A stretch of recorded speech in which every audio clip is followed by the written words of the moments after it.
So Alan, take us through some of the criteria that's used in the Marchman Act. How does an individual meet that threshold?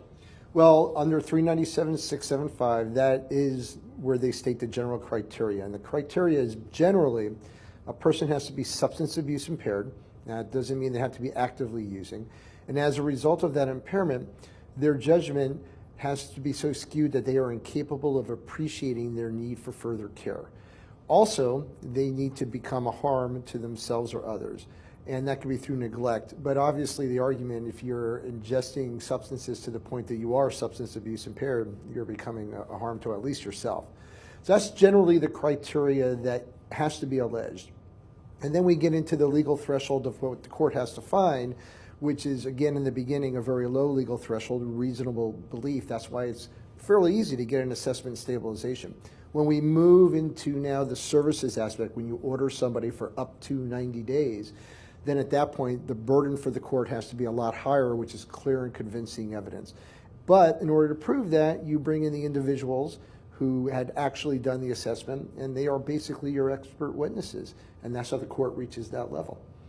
So you'll bring in licensed medical professionals who will be making the assessment of the individual, giving input into that treatment. And that's exactly what's required by statute, exactly.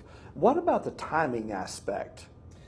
The way the Marchman Act works is when an individual files, and let's say they're doing for assessment and stabilization, and they're doing it on an ex parte, the statute allows the court to make a determination under that ex parte for a period of up to 10 days. So some counties, it could take a while, especially those counties where they are not in the business of providing those initial hearings.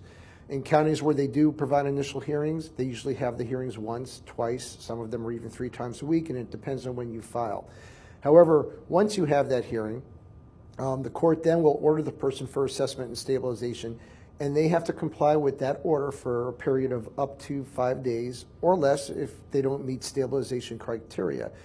But just at the end of the 5-day period, that can be extended even well beyond that if they need a further detox, as long as you filed for services. See, and that's where the Marchman Act gets a little tricky and gets a little bit difficult for individuals doing it on their own, but there are ways to do it. And one other thing, when we do an ex parte, we actually call it an emergency ex parte. So in some counties, for instance in Broward County, we're pretty confident once we file, we can literally get a person picked up, sometimes on the same day, if not within 24 hours. Some counties, it's different, it could be up to 72 hours. So we call it as an emergency basis, so the court actually pays attention to it, and they're going to execute on it well, before the 10-day period ever ends. So I would assume part of your strategy is you know where that individual is in Florida when they land, and you are using certain counties where you know what the response time is to help the family get a quicker response time on that filing. Absolutely. In fact, you brought up a good point.